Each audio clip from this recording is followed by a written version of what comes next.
Bom, boa tarde a todos, bem-vindos ao Colóquio de Física da UFABC. Hoje a gente tem o prazer de ter a professora Ivone Albuquerque, lá da USP.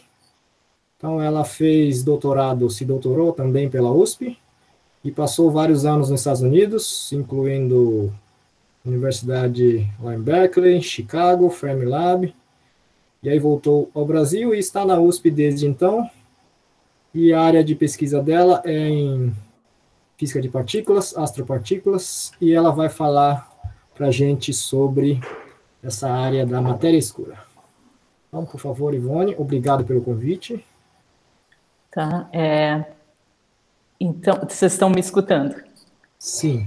Tá, então queria começar agradecendo ao Celso o convite, é um prazer dar o colóquio, infelizmente não pessoalmente, mas vamos lá virtualmente. Então, o tópico da minha palestra vai ser desafios e perspectivas na busca pela matéria escura. Eu vou começar falando um pouco dessa imagem que eu tenho aqui para começar, onde a gente tem vários efeitos que revelam a presença da matéria escura. Então, as luzes das estrelas no visível, né? E a gente pode ver várias estrelas, e sobreposto está algumas outras imagens que seriam com raio-x, no caso do gás interestelar, que eu vou mencionar como uma das evidências de matéria escura. E vocês podem ver também nessas estrelas aqui, que tem a luz mais alongada, que é o efeito de lentes gravitacionais. Então, nessa figura tem vários aspectos que evidenciam a matéria escura, e eu vou mencioná-las durante a minha apresentação. Então, o esquema vai ser basicamente, eu vou começar falando sobre a evidência da matéria escura, quais são as observações cosmológicas que indicam a necessidade de ter matéria escura, e vou mencionar também sua relação com física de partículas e sua composição. Depois eu vou mencionar a detecção, falar brevemente sobre detecção indireta, e me ater um pouquinho mais na detecção direta, que tem um experimento do qual eu trabalho, então eu vou me ater um pouquinho mais em discutir como que a detecção da matéria escura se dá na forma direta. E aí depois eu vou passar para alguns desafios que existem no momento sobre matéria escura e as perspectivas de detecção no futuro próximo. Então, a questão da matéria escura foi já percebida no início do século passado, onde algumas pessoas, mas em particular o físico Zwicky, quando ele estava examinando o movimento de um aglomerado de coma, ele percebeu o seguinte: a medida da massa das galáxias nesse aglomerado era normalmente feita através da sua luminosidade. Basicamente, você tem uma relação entre a luz que chega com você em relação à massa que está presente nesse aglomerado. E ele resolveu fazer essa medida de massa de uma outra forma, que seria através do teorema do virial, que onde basicamente você relaciona energia cinética com energia potencial. Então, ao medir a velocidade de rotação das galáxias dentro desse aglomerado, ele percebeu que esse movimento de rotação era muito rápido para ser contido pela massa que é inferida através da luminosidade. Ou seja, se a massa inferida através da luminosidade estivesse correta, basicamente o movimento de galáxia fariam com que essas galáxias basicamente fossem para fora do aglomerado. E com isso ele concluiu que deveria ter muito mais massa dentro desse aglomerado do que a gente infere através das medidas de luminosidade. E chegou à conclusão já que 80% da matéria desse aglomerado deveria ser o que ele chamou de matéria escura, pelo fato dela não interagir eletromagneticamente, dado que ela não era medido através da luminosidade. Então, foi o Zwick que cunhou esse nome de matéria escura, e basicamente dizendo que deveria ter muito mais massa nos aglomerados do que o inferido pela luminosidade. Isso foi na década de 30, e apesar do Zwick ser um astrofísico muito famoso e considerado, por muito tempo ninguém deu muita bola para o assunto. Até que na década dos anos 70, a Vera Rubin, nos Estados Unidos, começou a medir as curvas rotacionais de galáxias. E o que ela encontrou foi que o esperado seria que essas curvas rotacionais seguissem a curva predita pela a massa das estrelas e do gás das galáxias. E, ao contrário, ela mediu uma curva de rotação, aqui a velocidade de rotação, né, que continuava aqui achatada, ou mesmo às vezes ele até ia um pouquinho para cima, além do que era esperado, né? Então, ela, de certa forma, confirmou os resultados dos Zwicks, e como essa figura aqui, ela tinha várias outras medidas, e ela mostrou que a matéria escura se estende muito além, em termos da distância do seu centro, do que é esperado pela lei de Newton, né, onde você teria que ela aumentaria e depois decairia. Então, o que a gente sabe sobre a matéria escura? Então, em primeiro lugar, a gente sabe muito. Em particular, que ela resolve vários problemas observados que não conseguem ser explicados quando você infere a massa através da luminosidade. Então, uma das questões são as curvas rotacionais de galáxias ou de aglomerado de galáxias, né? E como o plot da Vera Rubin, existem milhares, na verdade. E todos eles acabam mostrando um comportamento na velocidade de rotação que condiz com a presença de matéria escura. Então, aqui a gente tem o gás e o disco estelar, né? Que a gente vê que ele segue a lei de gravitação de Newton, que seria subir e depois decair, né? Enquanto que o observável é consistente com, além da matéria luminosa, você ter um halo escuro, né? E tem outros problemas que são completamente independentes dessa questão das curvas rotacionais das galáxias.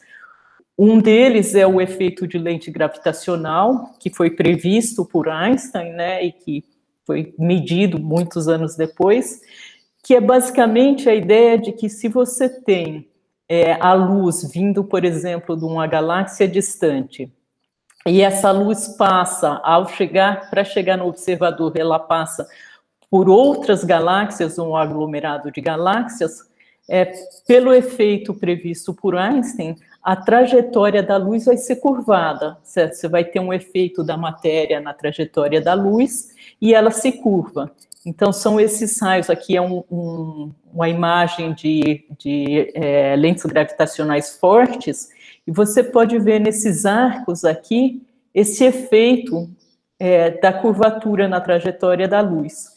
E você pode inferir a massa desse aglomerado de galáxias a partir do raio, da curvatura dessas imagens daqui. E com isso, o que você acaba concluindo é que, de novo, a massa necessária para esse aglomerado de galáxias implicar nesses raios aqui, nesse efeito de lente gravitacionais, a massa desse aglomerado de galáxias tem que ser muito maior do que aquela que a gente infere só pela luminosidade. E mais ainda, a quantidade de massa faltante aqui é a mesma que aquela na curvatura, na velocidade de rotação das galáxias. Então, são dois efeitos independentes que necessitam de uma matéria não luminosa na mesma quantidade para ocorrer. Outro efeito, eu mencionei isso no primeiro slide, né, é a questão do gás quente que está contido nas galáxias. Então, você pode fazer a medida da quantidade de gás que está no centro das galáxias, né? Aqui tem figuras em raio-x, e aqui você tem figuras no infravermelho e no visível, mas aqui fica mais claro. Para que esse gás esteja contido no centro da galáxia, você precisa uma quantidade de matéria que o contenha. E, de novo, a matéria inferida pela luz visível também não dá conta disso, e você precisa de uma componente muito maior de matéria escura para conseguir estabelecer esse poço de potencial que vai segurar o gás dentro da galáxia. Uma outra evidência ainda, né, seria o fundo de micro-ondas cósmicos, né? Aqui a gente tem 3 imagens, um do satélite COBE, depois do WMAP e depois do Planck. Como a gente vê, a sensibilidade desses experimentos vai aumentando. E todos eles acabam mostrando que você deve ter uma anisotropia nesse fundo de micro-ondas que corresponde a 10 a menos 5. Esse valor de anisotropia, que foi medido, quer dizer, desde o início do COBE, isso deu o prêmio Nobel ao George Smoot, essa medida, né? Ela é diferente do que é esperado se você tiver uma contribuição puramente bariônica. Se a matéria for formada exclusivamente pela contribuição bariônica, você esperaria que essa anisotropia fosse da ordem de 10 a menos 2, ou 10 a menos 3. No entanto, ela é 10 a menos 5, o que diz que você tem matéria escura no universo primordial que não está interagindo eletromagneticamente. Por isso, essas anisotropias começaram muito antes do que ela teria começado se fosse só matéria bariônica. E dessa forma, se espera, então, que a anisotropia seja 10 a menos 5, se houver presença de matéria escura, e é o que foi medido.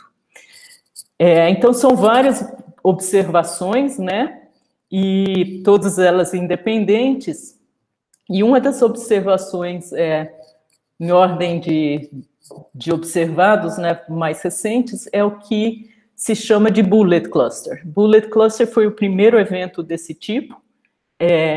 Existem outros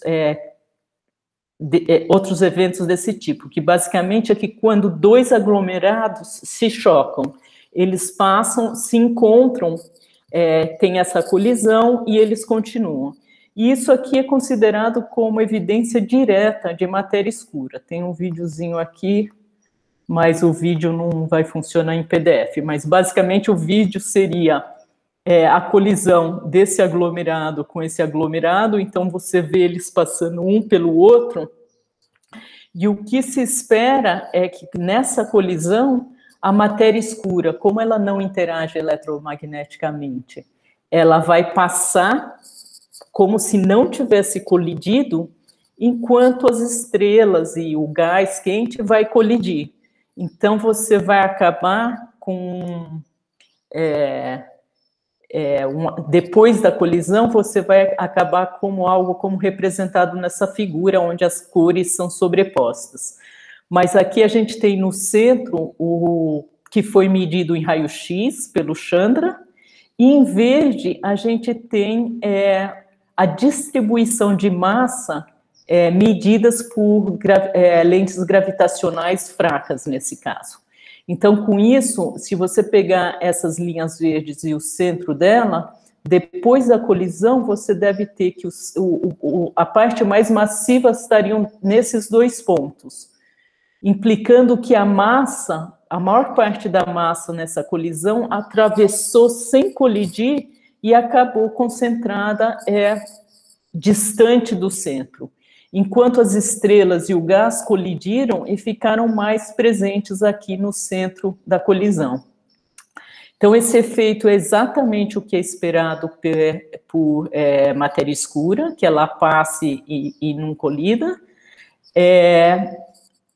E, basicamente, isso daqui comprova que nessa colisão de dois aglomerados você tenha o comportamento que é esperado da matéria escura. Aqui no canto eu ponho que isso não pode ser explicado pelo MOND. MOND seria uma alternativa à matéria escura. MOND seria o Modified Newton Dynamic, que basicamente propõe, baseado nas curvas de rotação, que não tenha nenhuma matéria que esteja faltando, mas que as leis de gravitação de Newton teriam que ser modificadas. Essa seria uma ideia muito interessante, né? Mas infelizmente ela não consegue explicar todos os efeitos que a matéria escura explica, que a presença de uma matéria que não interage eletromagneticamente explicaria. Em particular, não tem como explicar a questão do bullet cluster usando o MOND. E, por último, eu quero mencionar uma última medida, quer dizer, que saiu em março de 2018. Há controvérsias ainda por essa observação, mas eu acho interessante conhecer. Então, isso daqui é uma galáxia que foi encontrada por um experimento chamado Dragonfly, que basicamente são câmaras voltadas numa certa direção, onde eles acharam uma galáxia que é ultradifusa. Por ultradifusa, eu quero dizer que ela tem a mesma massa da nossa galáxia, né, da Via Láctea, mas com 200 vezes menos estrelas. Então, com isso, ela é muito difusa e ela tem a rotação muito mais lenta do que a nossa galáxia.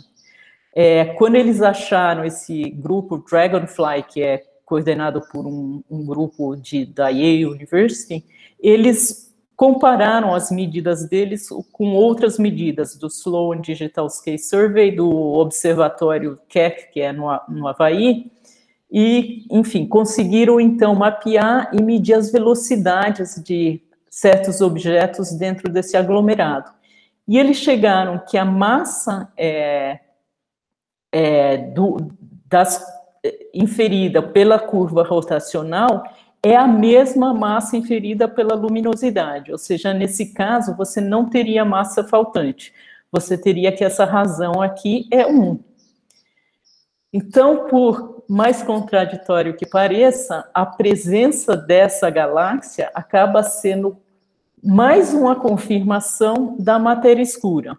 E a razão para isso é que, se você tivesse a explicação dada pelo MOND, você não poderia, você teria que a gravitação, as leis de gravitação de Newton estariam modificadas, então ele não poderia ter uma galáxia sem matéria escura. No entanto, quer dizer, essa é uma medida ainda controversa, tem pessoas que são físicos mais ligados ao MOND dizendo que as medidas de velocidade deles não estariam corretas, e eles têm rebatido dizendo que está correta sim, inclusive esse grupo já achou mais uma outra galáxia do mesmo tipo.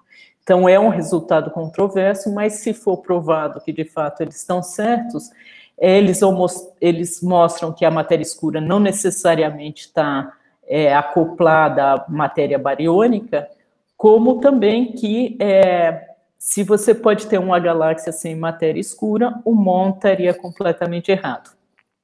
As explicações que eles dão são explicações, eles não chegam a nenhuma conclusão de como essa galáxia teria sido formada, mas eles têm várias hipóteses. Uma delas é que ela resultou de uma colisão de dois aglomerados de galáxia, e com isso, um dos pedaços resultantes basicamente foi formado pelo gás e as estrelas que colidiram. Então, essa é uma das explicações, mas ainda é um assunto em debate. Então, até agora, a gente tem medidas independentes, e todas necessitando da mesma quantidade de matéria escura. E todas elas são consistentes com essa pizza aqui, né, que veio do Observatório Planck, e onde você tem a distribuição do universo. Então, a gente teria que 27% do universo é composto de matéria escura, 68% é composto de algo ainda mais misterioso, que a gente chama de energia escura, né? Então, matéria escura, ao menos a gente sabe com certeza que tem interação gravitacional. Enquanto energia escura, a gente ainda não tem nem definido muito bem qual que é a natureza dela. Isso é outro objeto muito interessante, mas para outro colóquio, né? E apenas 5% do universo é constituído pelos átomos e pela matéria que a gente conhece, né? Matéria bariônica. Então, se eu pegar aqui só essa fração da matéria, eu tenho que 85% é matéria escura e 15% é matéria conhecida, mas no total do universo como um todo, é 27% matéria escura e 5% o que a gente de fato conhece.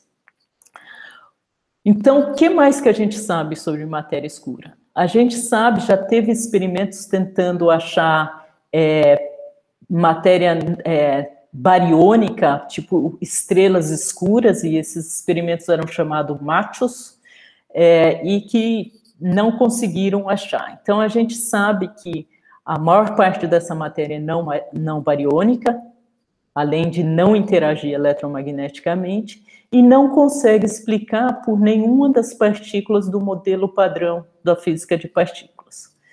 Então, tem uma certa divisão de chamar a matéria escura quente ou morna e fria, onde a matéria escura quente seria aquela que é relativística na época da formação de estrutura, quando você está formando as galáxias. E um candidato muito bom do modelo padrão teria sido os neutrinos, que é relativístico nessa época. No entanto, se você pega simulações cosmológicas, você mostra que se as partículas forem relativísticas na época de formação de estrutura, elas não vão formar as estruturas como a gente conhece. Então, com isso, basicamente, se exclui a possibilidade da matéria escura ser quente, né? E, em particular, você exclui a possibilidade da matéria escura ser composta pelos neutrinos, que seria, em termos do modelo padrão, seria um candidato perfeito, porque ele basicamente interage fracamente e gravitacionalmente, mas isso está excluído. Então, sobra as opções da matéria escura ser não relativística ou semi-relativística. Semi-relativística chamam de matéria escura morna e não relativística de matéria escura fria, né? E um grupo de candidatos dentro da matéria escura fria é o chamado WIMPs, que é Weakly Interacting Massive Particles. E a razão por que essas partículas são tão populares no sentido de ser um bom grupo de candidatos à matéria escura é, como a gente vai ver um pouquinho mais à frente, que ela dá, se você fizer as contas baseadas nas propriedades dela, ela tem exatamente a abundância necessária para compor a matéria escura do universo. Mas a gente vai voltar nesse tópico.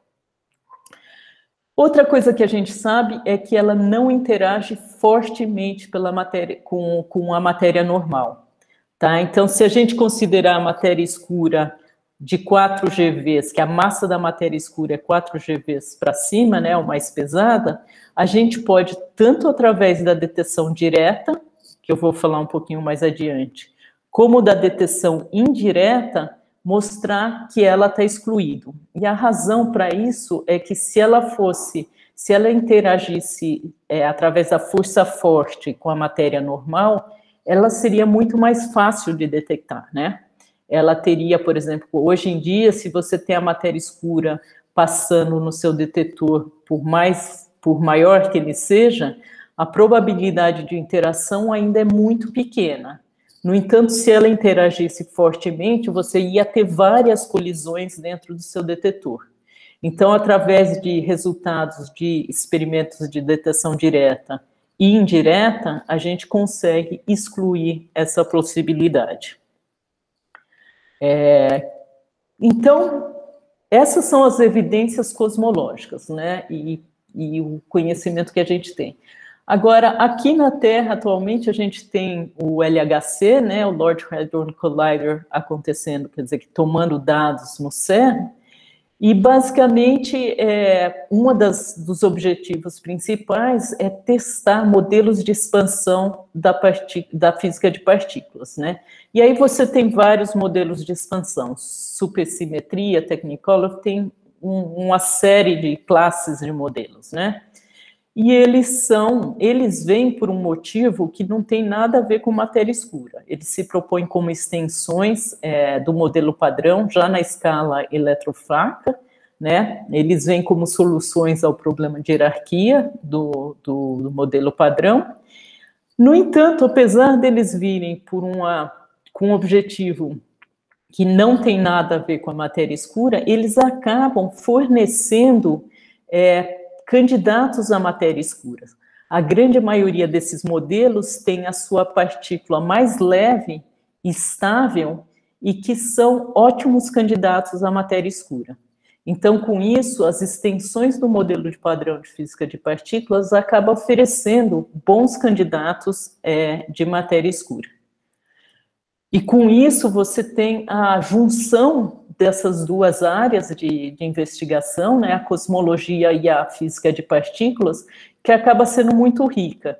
Então, você tem que observações astrofísicas cosmológicas acabam necessitando da matéria escura, né, porque você tem observações que necessitam da matéria escura, enquanto a física de partículas acaba fornecendo candidatos à matéria escura, então, de certa forma, a matéria escura é esperada nessas extensões do modelo padrão de física de partículas.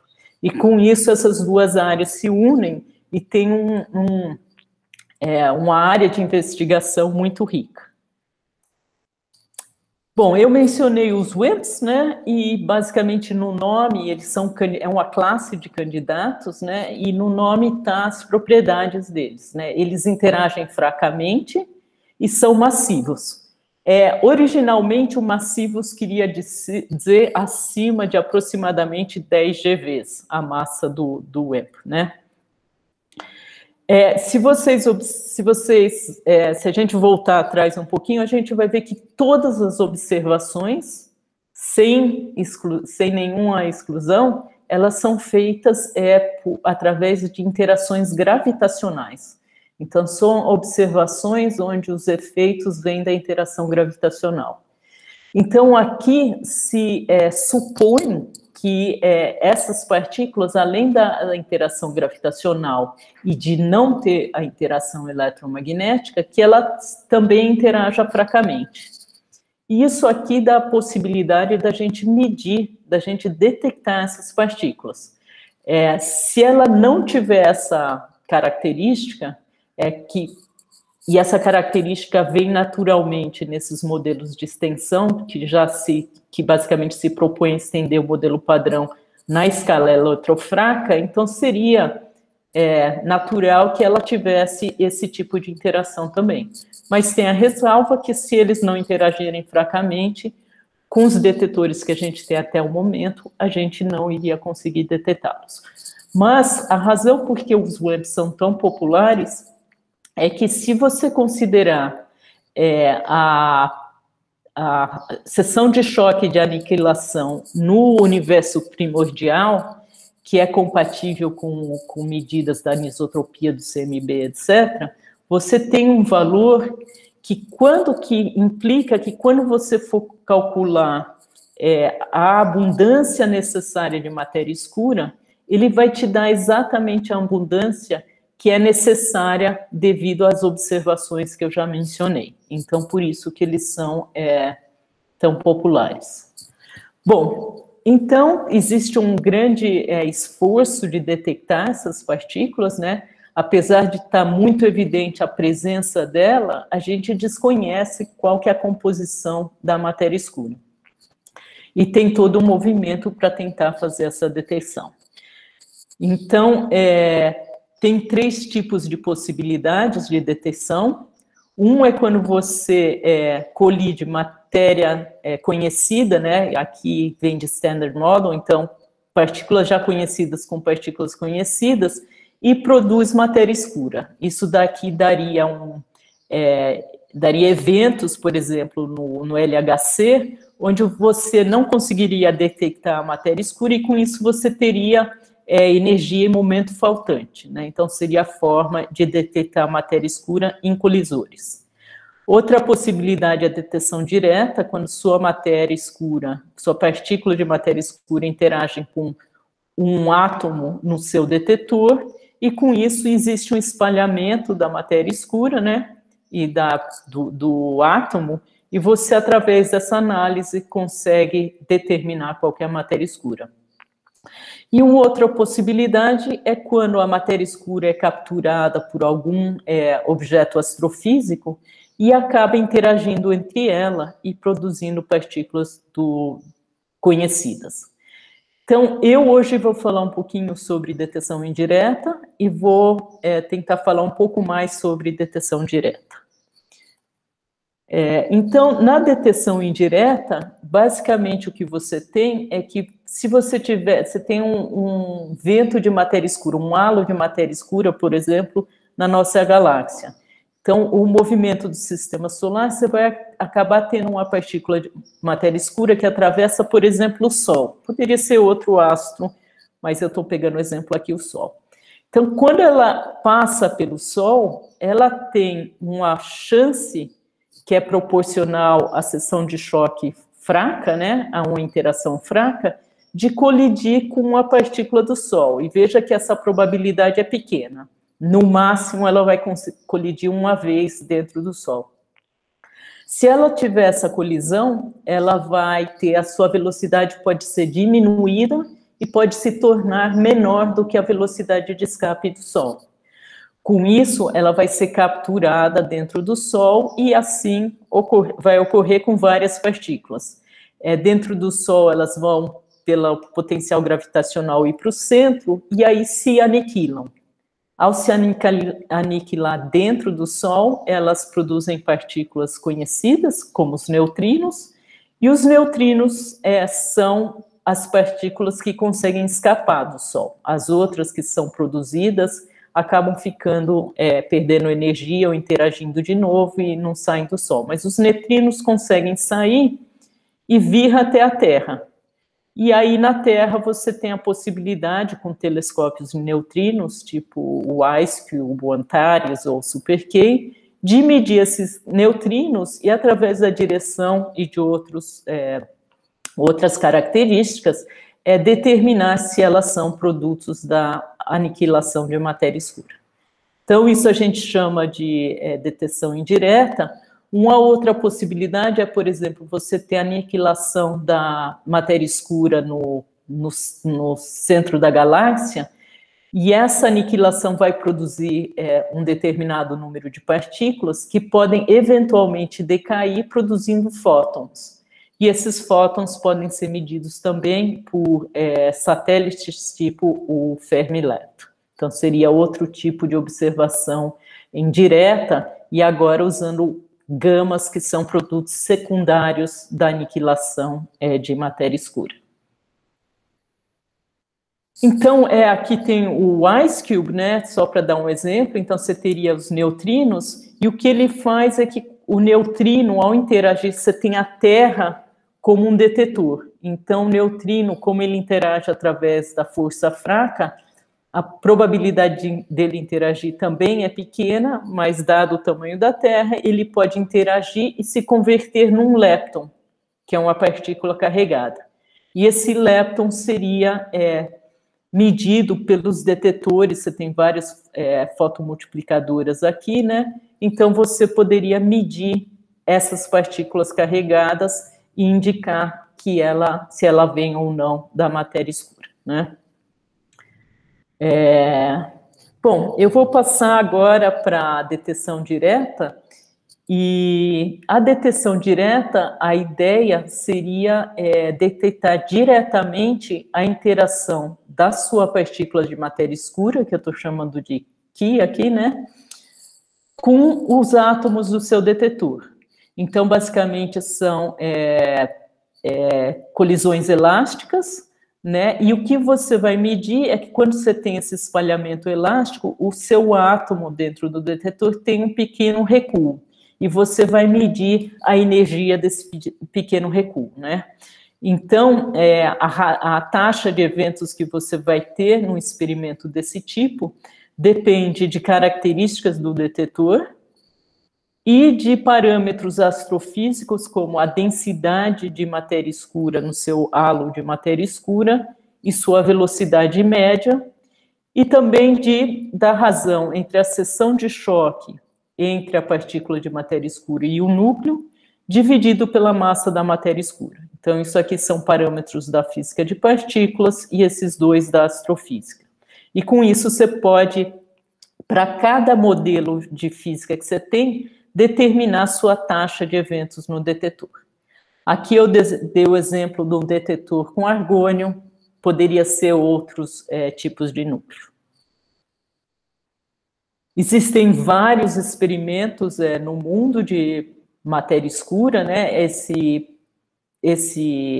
slide aqui precisa ser renovado, mas ele tem dá um exemplo bom de quantos experimentos tem. E aqui eu tenho em vermelho o DarkSide, porque é o experimento que um grupo da USP, que eu coordeno, participa. É uma detecção direta. E uma coisa importante para afirmar aqui é que, enfim, a gente tem um interesse em pesquisa básica, em conhecer tudo sobre o universo, né? Agora, por outro lado, esses experimentos, ele tem uma tecnologia que é muito, muito boa e está sempre avançando e na ponta da tecnologia. Então, isso permite com que a gente, de certa forma, tenha investidores para que a gente possa realizar esses experimentos, né?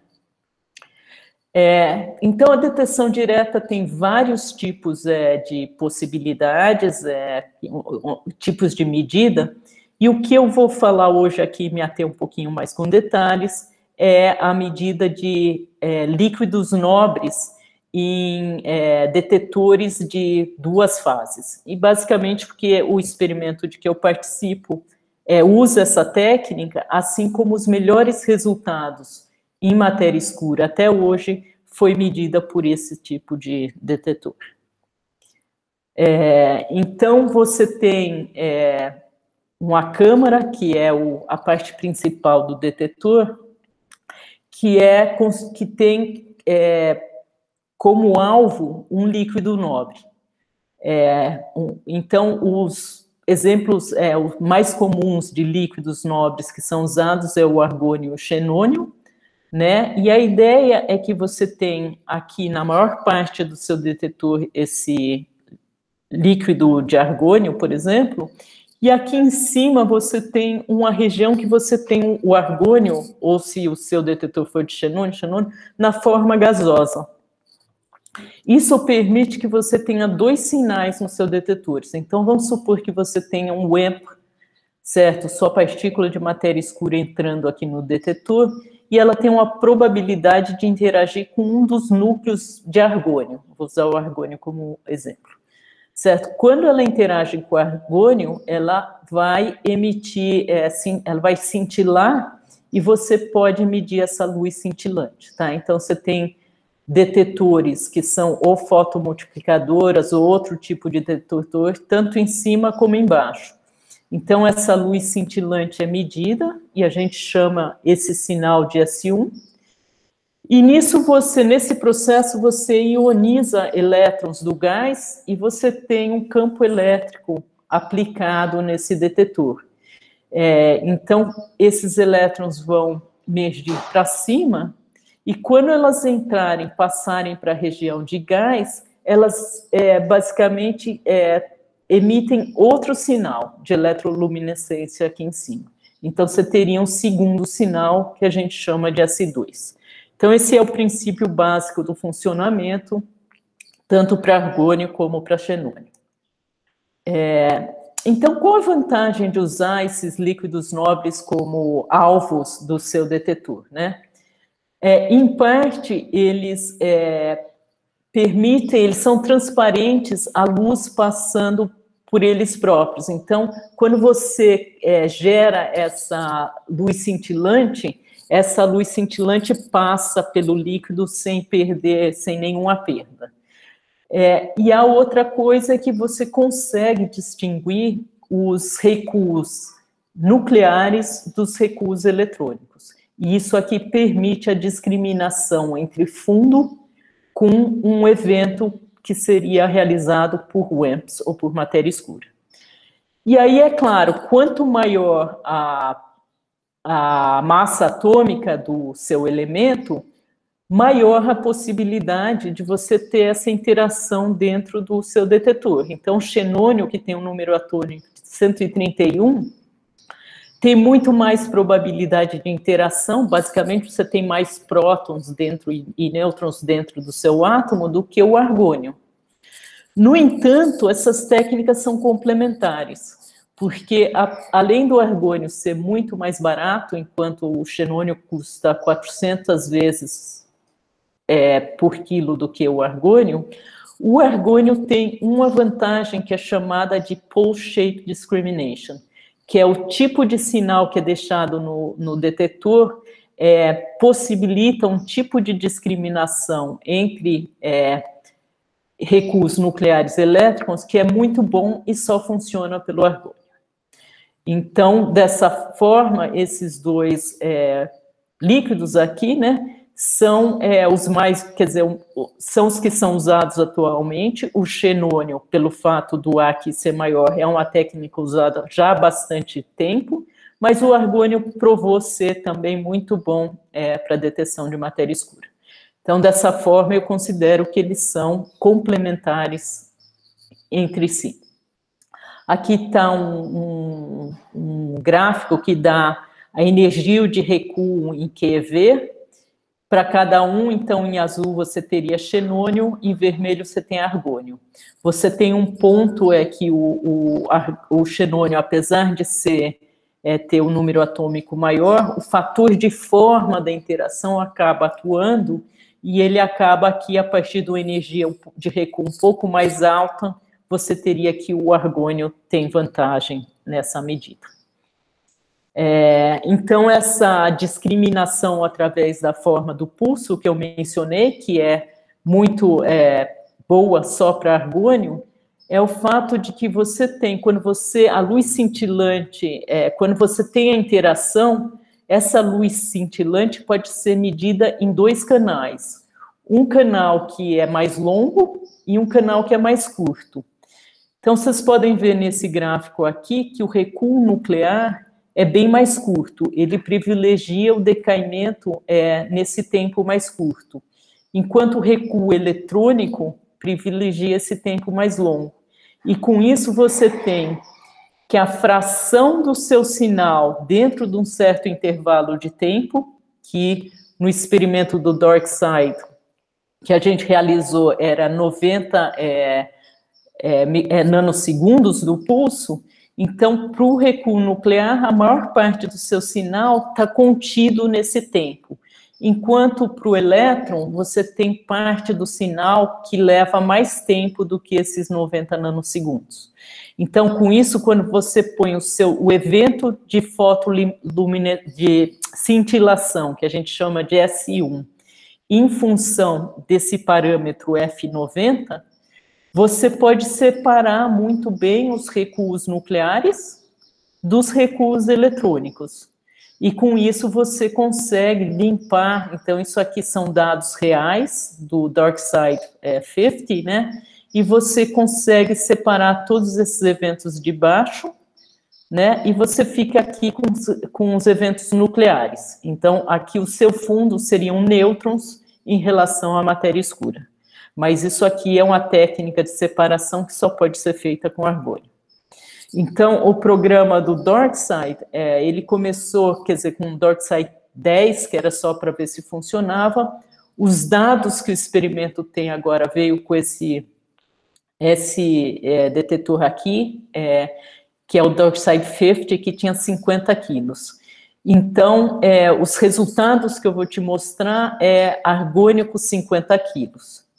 E agora a gente está na fase de expansão, onde a nossa intenção é chegar nesse detetor agora que tenha 20 toneladas de argônio, mas para isso a gente tem 2 passos, que é chamado de Proto 0, que tem 10 quilos, e Proto 1, que basicamente isso aqui é para medir os componentes do detetor, que vão ser diferentes no DarkSide 20K do DarkSide 50. Então, como eu falei, a gente tem esses 2 sinais, S1 e S2, né? O S1 é o primeiro sinal e o S2 é o sinal no gás, e com isso você permite reconstruir o evento em 3 dimensões.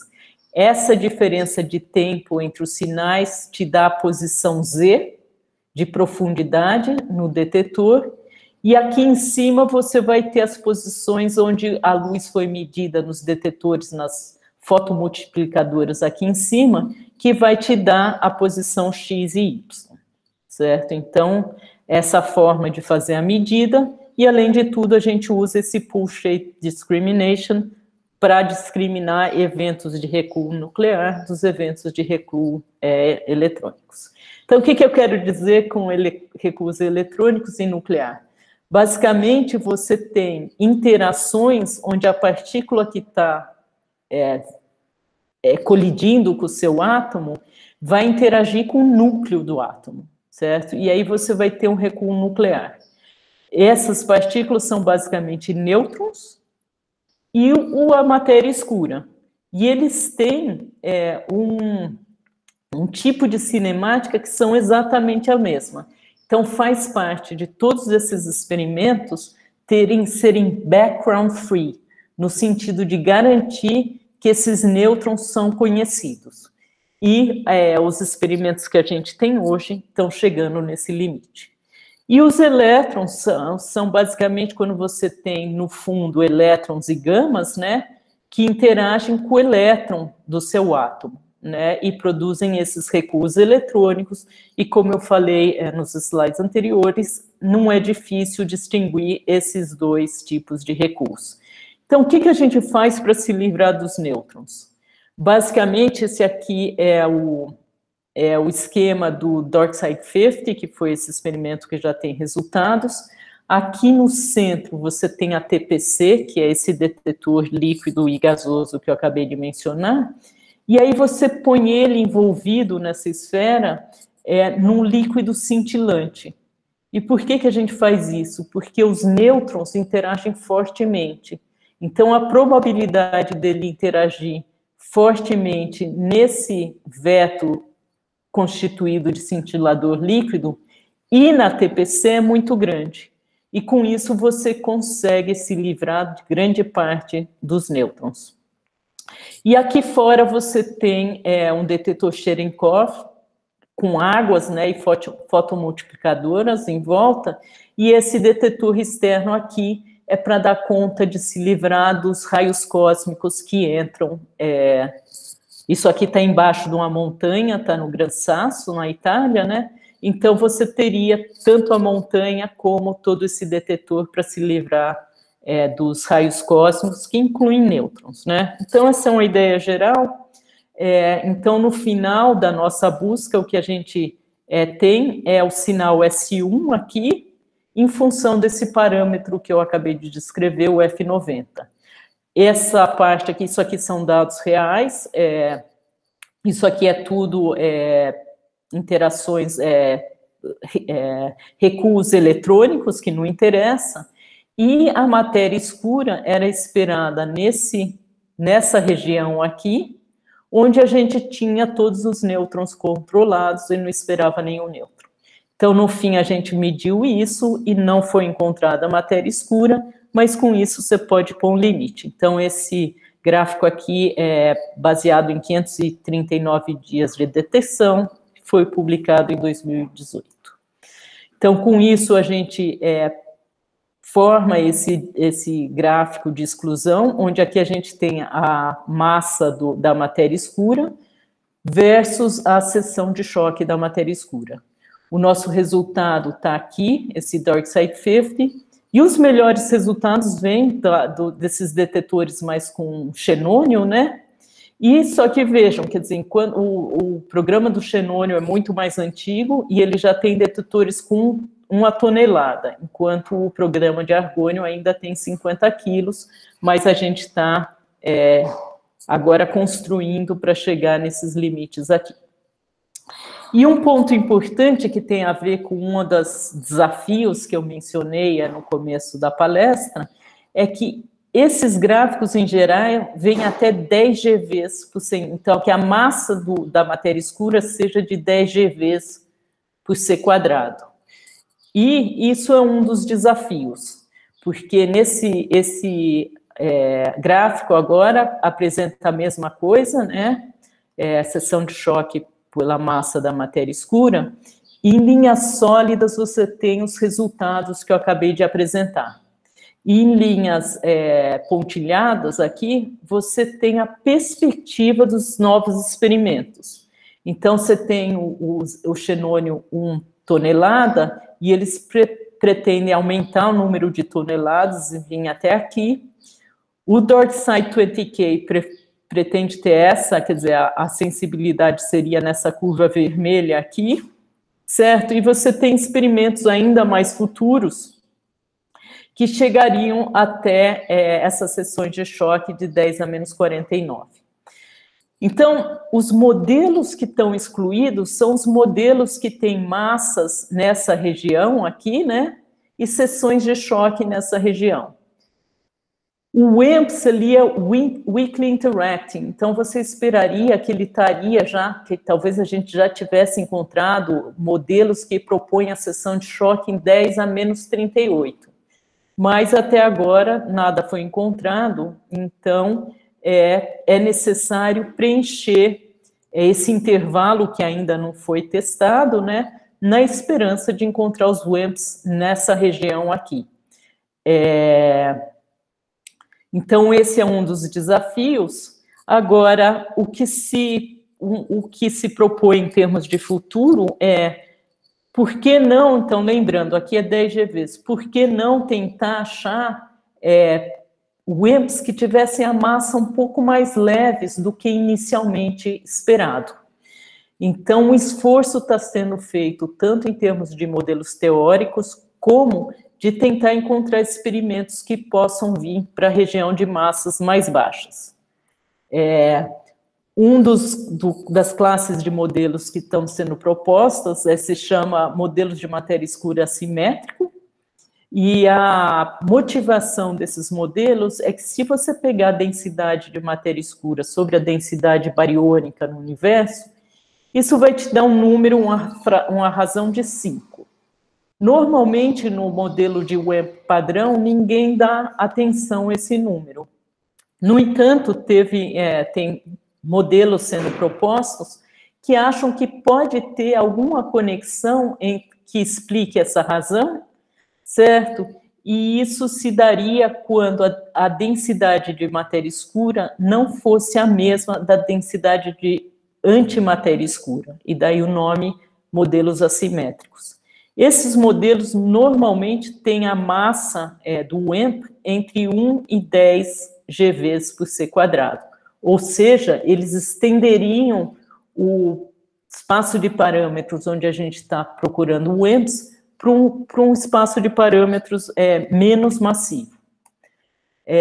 Com essa intenção, quer dizer, isso daqui foi inclusive um trabalho proposto e realizado na USP, a nossa ideia foi, o DORCSide, como todos esses experimentos de líquido nobre, buscam encontrar matéria escura acima de 10 GVs. Então, a nossa ideia foi, será que a gente pode provar que esses experimentos também podem detectar matéria escura nesse intervalo de massas?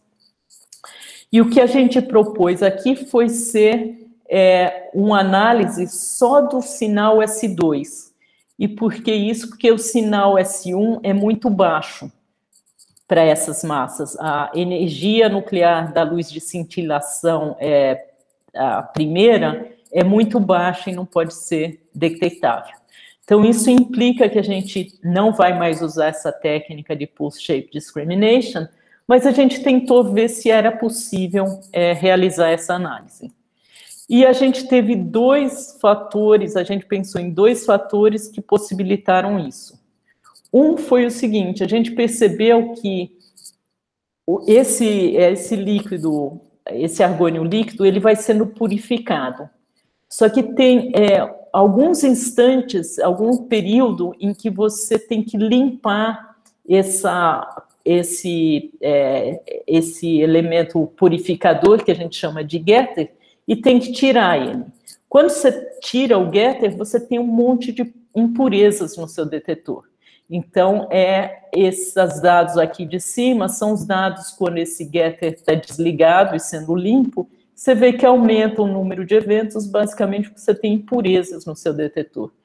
E o que a gente percebeu é que essas impurezas, elas capturam um elétron e depois soltam um elétron. E nesse processo, você pode, basicamente, medir elétrons únicos, singulares, né? Que são soltos por essa impureza. Isso permite que a gente calibre o detetor no sentido de saber quantos fóton-elétrons na fotomultiplicadora que tem em cima e embaixo do detetor você tem por elétrons. E você vai ver aqui que um elétron é basicamente 23 fotoelétrons. Então, a gente usou essa sujeira para calibrar o nosso detetor. E a segunda coisa que a gente fez foi usar argônio 37. Argônio 37, ele foi, quando o argônio líquido foi transportado do Fermilab nos Estados Unidos para a Itália, ele foi contaminado por argônio 37 da atmosfera. Isso não é um problema em termos do experimento, porque o argônio 37 decai rapidamente. Então, aqui em preto, você vê que esse pico aqui é em parte por causa do decaimento do argônio 37.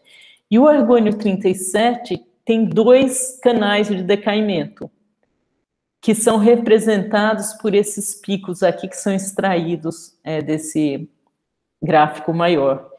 E com esses picos, a gente sabe a energia envolvida no decaimento do argônio 37, e com isso a gente consegue calibrar qual o número de elétrons em termos da energia depositada.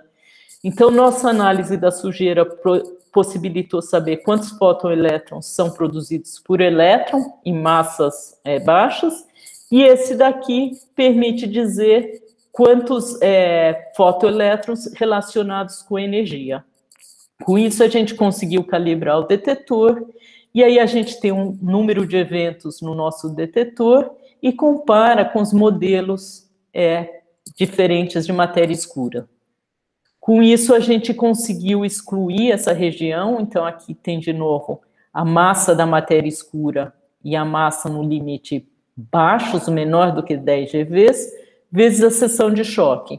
Em vermelho tem o nosso resultado, e se você ver, aqui também tem o resultado por exemplo, o Panda-X e outros experimentos de xenônio, e apesar do nosso detetor, aqui tem o xenônio 1 a tonelada, né?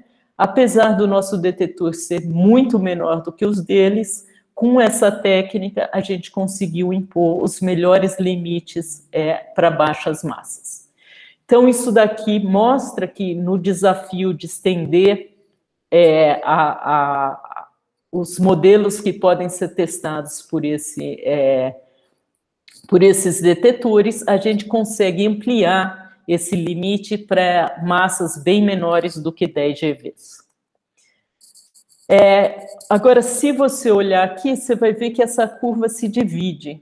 Essa divisão se dá abaixo aqui de 4,8 GeVs, porque você tem uma imprecisão na medida do recuo nuclear. Então, o que é feito, a gente está, a USP, participando também do experimento dedicado a fazer a medida do recuo nuclear a baixas energias também. Então, esse experimento se chama Recoil Energy Directionality, é um subgrupo do DARTSide, e basicamente a gente tem um feixe de nêutrons controlados, onde você, sabendo a energia desses nêutrons e o ângulo depois, quando eles sofrem uma colisão elástica dentro do seu detetor, você consegue determinar com maior precisão a energia de recuo nuclear. A gente, na USP, propôs que esse experimento seja feito não só como nêutrons, mas com fontes radioativas também, e a gente está atualmente tomando dados, mas isso vai melhorar muito a precisão com que o recuo nuclear vai ser medido para baixas massas. Né? Então, um outro problema, eu sei que meu tempo está acabando, eu vou falar rapidamente disso aqui, mas um outro problema potencial, que é chamado um problema potencial do cold dark matter, né, da matéria escura fria, é que enquanto a matéria escura fria, você faz simulações cosmológicas que representam muito bem a nossa estrutura a larga escala, a gente tem alguns problemas quando a gente compara as observações cosmológicas com essas simulações. Dois desses problemas são chamados core cusp e too big to fail problems. Basicamente, o que esses problemas nos trazem é dizer que as simulações baseadas em cold dark matter prevêem muita massa na região central dos halos e dos sub-halos.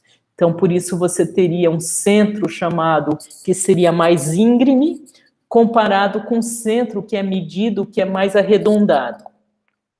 E, por outro lado, você prevê que você tenha satélites, um número de satélites que saem dessas simulações, que não só tem um número grande, como eles são muito densos para poder conter os sub-halos, os satélites que são de fato observados.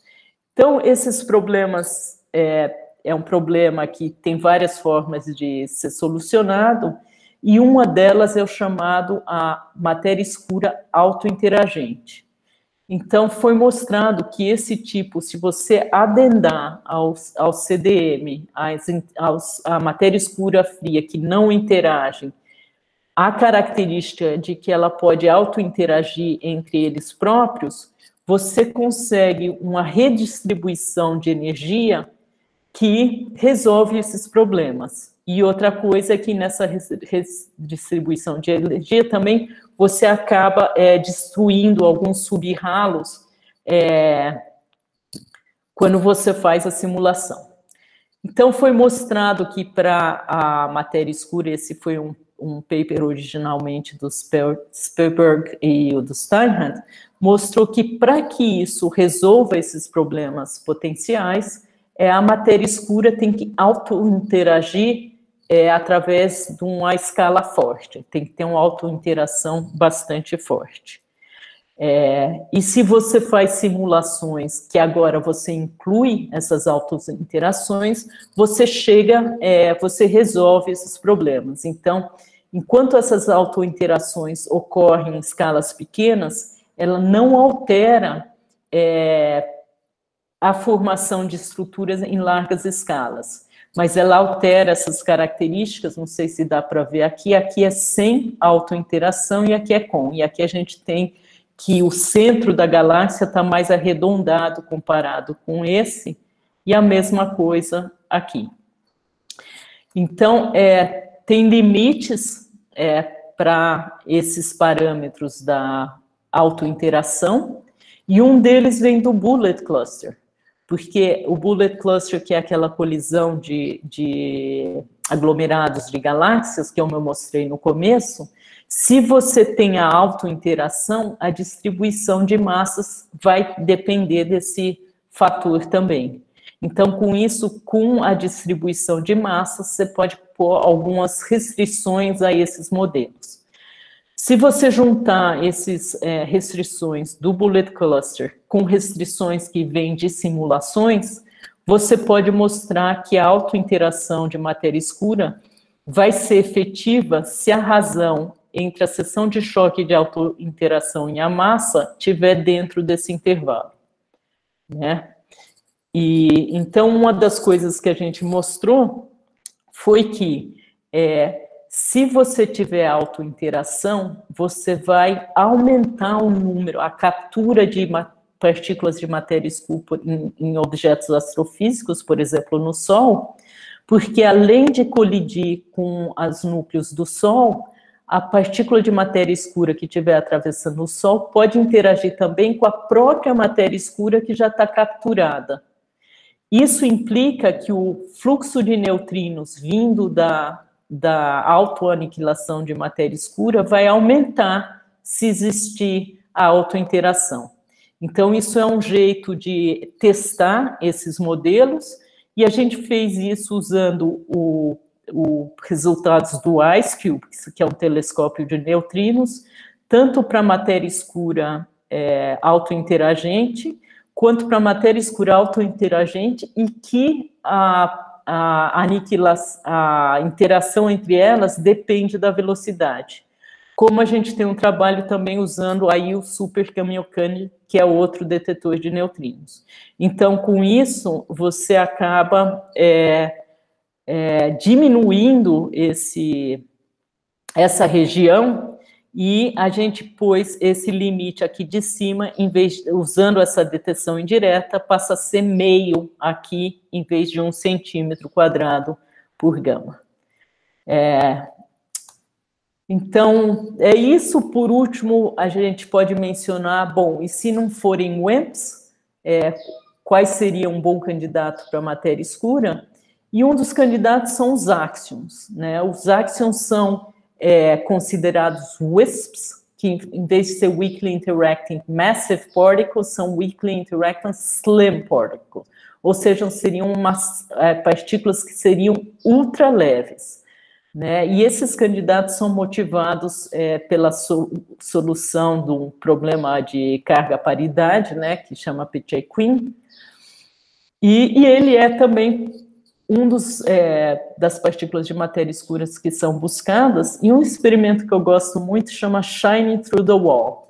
Então, a ideia desses axions é que eles se convertem em fótons quando eles passam por um campo magnético ou um campo elétrico. Então, esse experimento tem uma fonte de laser, e aí que a luz do laser passa por esse magneto, e você vai ter a conversão aqui de axions em fótons. Quando eles se convertem, os fótons não passam por essa parede que você tem aqui, e só continuam os axions, que não foram transformados. Então, você tem uma forma de medir essa conversão de axion em fótons, tanto antes da parede quanto depois. E você tem vários experimentos que estão buscando essa medida. Nesse plot aqui, entre essas duas linhas, você tem quais os modelos que poderiam ser candidatos, a região favorável para os candidatos de matéria escura, apesar de que nos outros lugares também você poderia ter um candidato que chama axion-like particles, né?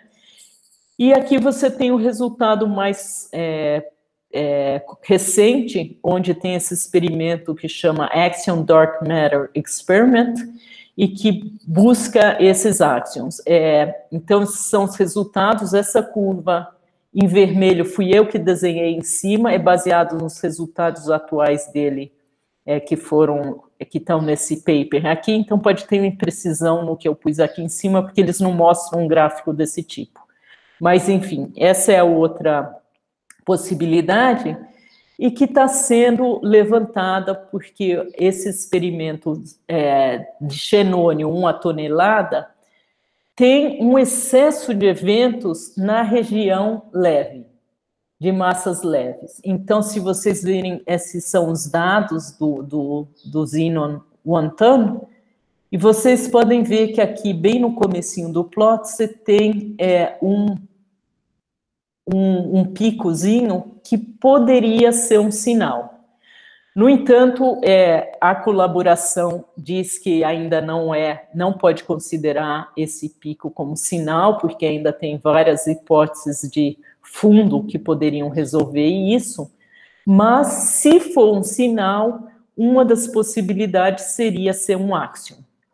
né? Então, tem muita incerteza nesse resultado, mas como é algo recente, eu acho importante saber que ele existe, ainda tem muita discussão sobre isso. Aí tem o Dama Libre, eu vou deixar, como eu já passei do tempo, se tiver algum interesse, eu posso falar disso. Tem vários, em termos dos modelos teóricos, como eu disse, estão tentando ampliar a região normalmente buscada, né, que seria para massas acima de 10 GVs e seções de choque fraca, e tem vários tipos de modelos que propõem propriedades adicionais, né? Então, são várias as possibilidades.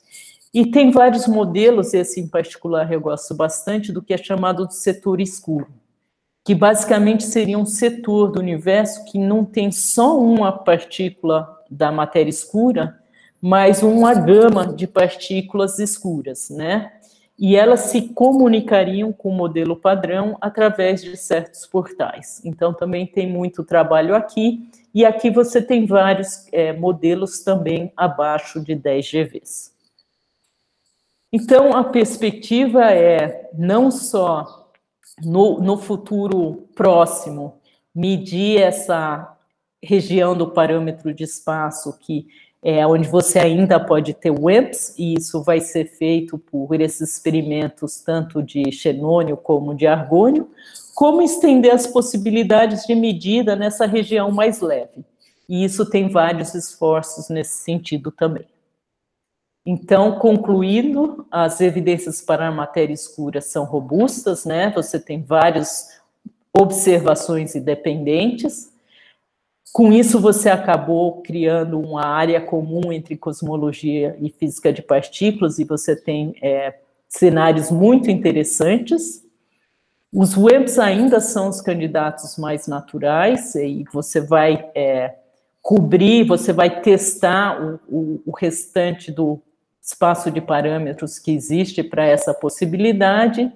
Os áxions também são candidatos interessantes e estão sendo testados. Então, no final, tanto a busca da matéria escura, tanto do ponto de vista experimental como teórico, tem trazido muitos avanços em relação à nossa compreensão dessa questão, e eles testam um problema fundamental do nosso universo. E, além de tudo, é muito divertido participar desse esforço. Então, é isso. Eu agradeço mais uma vez o convite. Obrigado, Ivone. Muito obrigado pelo grande overview. Aprendi umas coisas ainda. E já no chat já temos algumas perguntas. Tá certo, tá ótimo.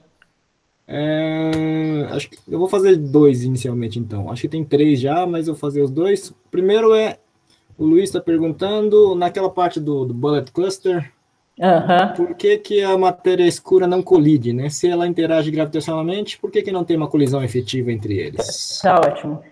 Na verdade, se você... vocês estão vendo minha tela ainda? Sim.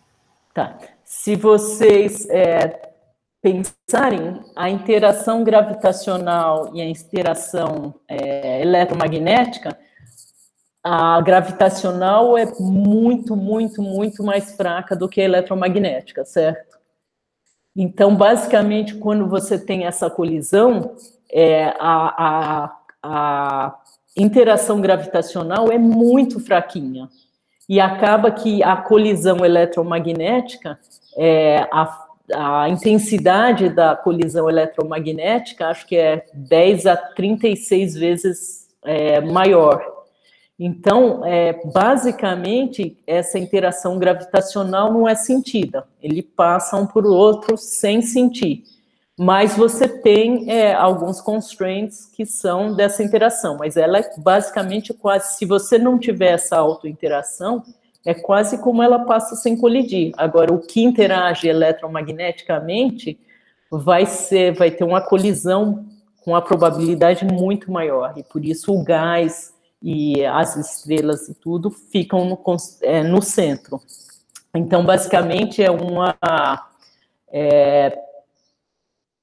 questão de que a matéria escura, a colisão gravitacional é muito fraca para que ela seja sentida nessa colisão. Estou procurando o slide aqui, mas talvez não importe muito. Não sei se isso ajudou. Acho que sim. Segunda pergunta é do Alisson. Ele está perguntando por que a matéria escura não é, em vez de ser uma partícula só, por que não é um conjunto diferente de partículas? Porque no modelo padrão também tem um monte de partículas, né? Certo. Bom, as partículas conhecidas do modelo padrão não tem nenhuma delas, quer dizer, o único candidato que apareceria seria o neutrino, né? Seria um ótimo candidato, mas se mostra que o neutrino não conseguiria fazer as estruturas que a gente tem hoje. Basicamente, o nosso universo seria diferente se o neutrino fosse a partícula candidata.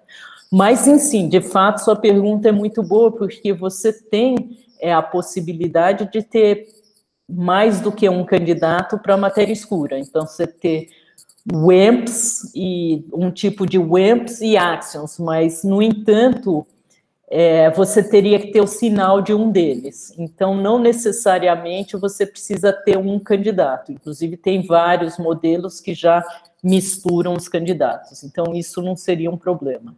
Mas, para representar, fica mais fácil trabalhar com as possibilidades individualmente de interação. Certo. E a terceira pergunta é do Peter. Ele está perguntando por que os axions são cold se a massa deles são muito pequenas. Então, cold é quando ele não é relativístico, né? E apesar dele ser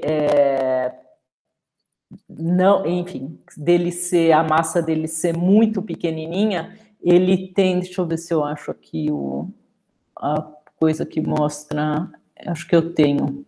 Tem a massa e tem o fator de estrutura, deixa eu achar aqui, que acho que dá para ver melhor aqui.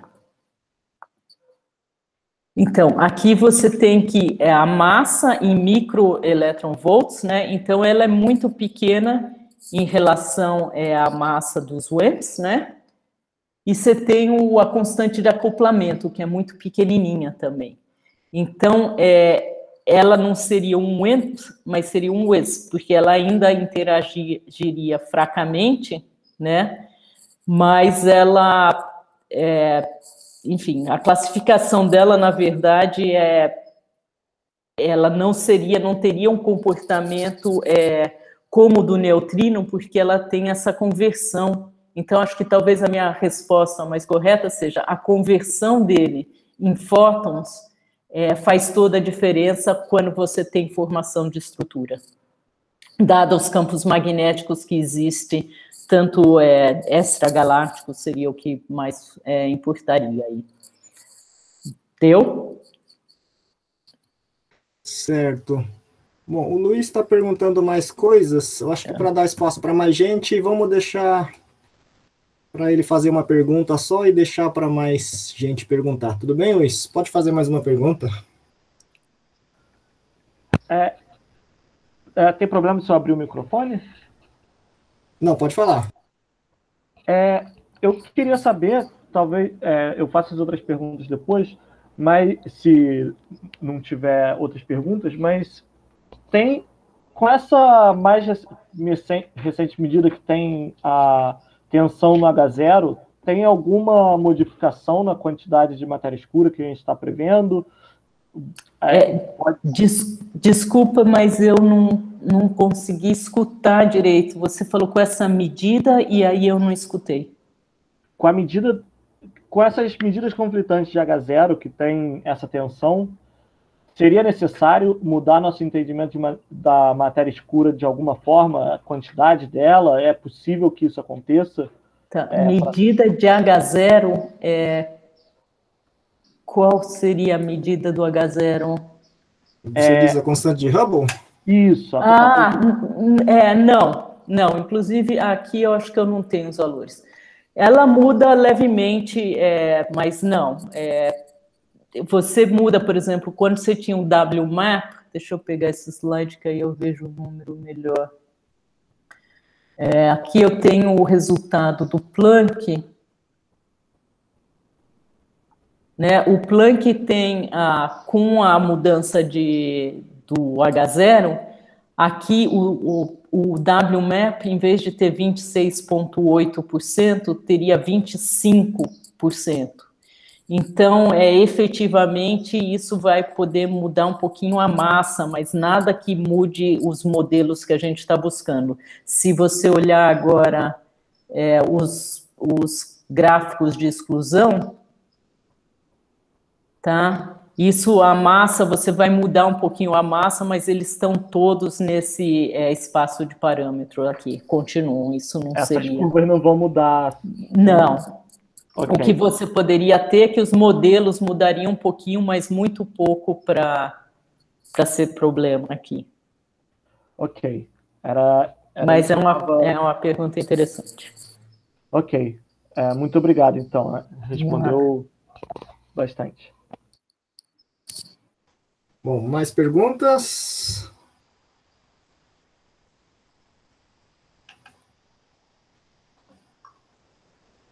Bom, se não tiver, vejo alguém. Tudo bem, Celso? Teria uma pergunta? Sim, por favor. Apareceu uma pergunta escrita aí, mas eu não tive tempo de ler. Mas tudo bem. Boa tarde, Ivone. Muito obrigado pela apresentação, aprendi muito. Obrigada. Eu só tenho...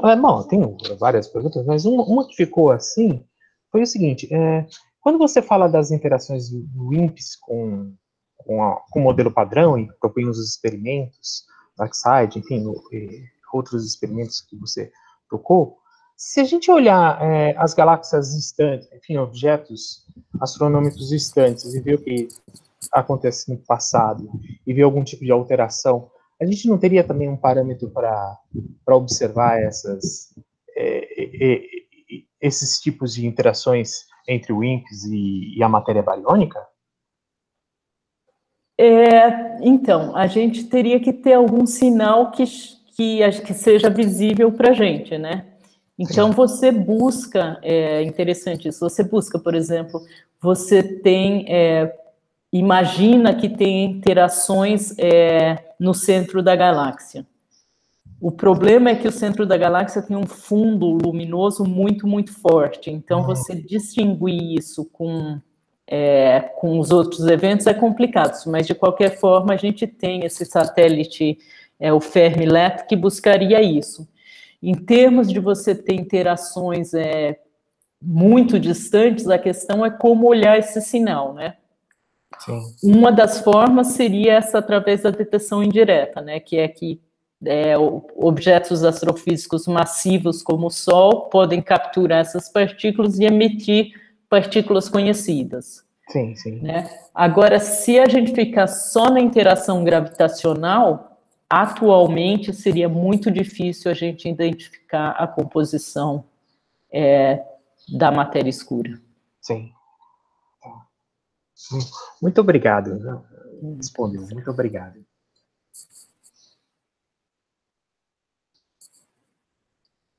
Obrigado. Bom, mais perguntas? Tem uma pergunta aqui no chat tem uma pergunta do Felipe que perguntou sobre se tem algum tipo de teoria de como a matéria escura interage com buracos negros. Na verdade, uma das outras propostas que seria que os buracos negros fossem a matéria escura. No entanto, eu tinha slides sobre isso, mas acho que eles não estão aqui, eles estão na outra apresentação. No entanto, se você considerar a massa dos buracos negros, e aí teria que ser os buracos negros primordiais, né? Eles teriam que ter uma certa quantidade para poder dar conta dessa matéria escura. E quando você pega os resultados do LIGO, né, das ondas gravitacionais, que, de certa forma, fazem um limite em termos desses buracos negros primordiais, você vê que da forma como a gente consegue conceber os buracos negros em termos de composição da matéria escura, que os limites que a gente tem vão na direção contrária, dizer que eles não conseguem dar conta da matéria escura. Então, tem essa hipótese que o buraco negro, ele próprio seria... eu percebi, Luiz, a sua tabela, a tabela aí, né? Eles próprios seriam a constituição da matéria escura, mas, por hora, da forma como a gente modela isso, eles são restritos pelas medidas atuais do LIGO. Muito bem. Nada. Bom, Felipe agradece. E, bom, acho que isso também responde a uma outra pergunta do Luiz. Tem mais alguma outra pergunta? Imagina.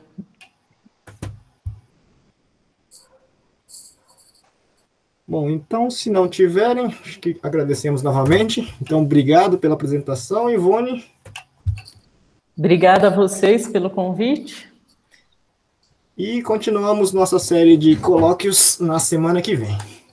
Então tá obrigado bom. pela participação. Obrigada, Celso. E nos vemos na semana que vem. Tá bom.